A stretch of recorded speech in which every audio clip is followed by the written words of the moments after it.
Dan seluruh tim, seluruh Satgas sudah saya perintahkan untuk semuanya bergerak.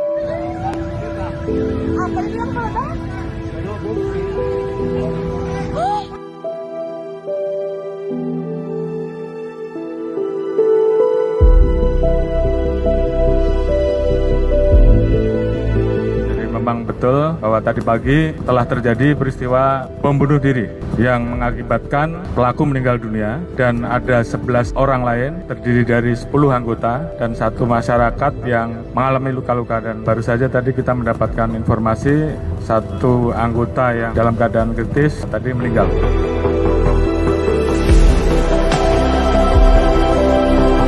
Saat ini tentunya kita sedang terus melakukan pendalaman terkait dengan proses olah TKP yang saat ini sedang berlangsung, dan tentunya dari olah TKP inilah kemudian kita melakukan proses pencarian terhadap kelompok yang terafiliasi dengan pelaku yang ada di TKP. Dari hasil pemeriksaan sidik jari dan kemudian kita lihat face recognition identik menyebutkan bahwa identitas pelaku adalah Agus Sujarno atau yang biasa dikenal dengan Agus Muslim. Yang bersangkutan pernah ditangkap karena peristiwa bom Cicendo dan sempat dihukum 4 tahun di bulan September atau Oktober 2021 yang lalu. Yang bersangkutan bebas. Tentunya kegiatan yang bersangkutan kita ikuti bahwa pelaku terafiliasi dengan kelompok JAD Bandung atau JAD Jawa Barat, dan saat ini tim terus bekerja untuk bisa menuntaskan peristiwa yang terjadi. Kemudian di TKP juga kita temukan ada belasan kertas yang bertuliskan